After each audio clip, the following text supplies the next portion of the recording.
Ibinahagi ng isang Japanese national ang positibong impresyon ng mga Hapon kay dating Pangulong Rodrigo Duterte. I have a very good impression when President Duterte met our emperor in Japan, and he behaved very good, and Japanese people really appreciate it. Ayon kay Shunichi Fujiki, nagkaroon ng magandang impresyon ng mga Hapon kay Duterte, lalo na sa naging asal nito sa pakikipagpulong noon sa Emperor ng Japan noong 2017. Dagdag pa niya, tumatak din ang malapit na pagkakaibigan ng dating Pangulo kay yumaong Prime Minister Shinzo Abe. Prime Minister Abe, who was assassinated, unfortunately, but he's the only one who was invited to Mr. Duterte, President Duterte's home as a friend.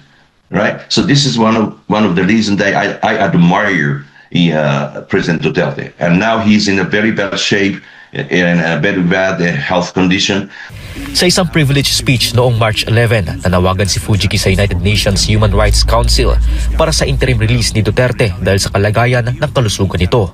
Kasalukuyang nasa ICC detention facility ang dating Pangulo, kaugnay ng kasong crimes against humanity na may kaugnayan sa war on drugs. Hindi kinikilala ni Duterte ang jurisdiksyon ng ICC sa kanyang kaso. Nauna nang tinanggihan ng ICC ang kahilingan para sa kanyang pansamantalang paglaya o interim release.